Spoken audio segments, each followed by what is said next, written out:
De gré ou de force, le territoire de Mahagi doit être pacifié pour le bien-être de sa population en vue de tourner la page des tensions communautaires caractérisées par des tueries, incendies de maisons et bien d'autres, s'inscrivant dans la vision de l'administration militaire de l'Ituri sous le leadership anticipatif du lieutenant général Luboyanka Chomodjouni pour une résolution des conflits et la cohabitation pacifique. Le groupe consultatif de médiation, coordination provinciale de l'Ituri organise à partir de ce lundi un dialogue social de 3 jours réunissant les communautés à Lourjouganda, Walendouati, Angalde et Panduru. Dr Angel Ouvon Akumu a franchi ce mardi le portion du gouvernorat de l'Ituri pour solliciter l'accompagnement de l'autorité provinciale pour la réussite de ces assises. Nous avons été sur terrain pour consulter toutes ces communautés et à l'issue de ces consultations, ces communautés nous ont demandé à ce que nous puissions leur faciliter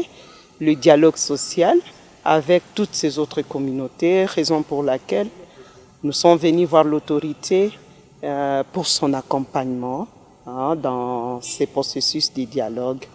Comme vous le savez, le territoire de Mahagi, c'est un territoire prospère. Si nous arrivons à consolider la paix dans ce territoire ira de l'avant. De l'occasion, cet activiste de défense des droits de la femme invite la population de l'Ituri à la culture de la paix, comme prônée par le lieutenant général Luboyanka Chomodjouni. Aujourd'hui, si nous commençons à accepter de dialoguer de nos problèmes pour que nous puissions nous-mêmes relever les causes profondes de nos divisions et voir ensemble qu'est-ce qui nous unit. L'autorité provinciale ou l'autorité nationale ne peut pas seule consolider la paix dans cette province. Tout le monde a s'impliquer pour que demain le territoire de Mahagi pacifié et pourquoi pas toute la province de l'Ituri. Depuis l'avènement de l'état de siège en Ituri, le gouvernement militaire mène une lutte sans merci pour la stabilisation et la restauration de l'autorité de l'État dans cette partie du pays. Raison d'être de cette mesure exceptionnelle instaurée par le chef de l'État, Félix Antoine Tshisekedi Tshilombo, qui porte déjà ses fruits.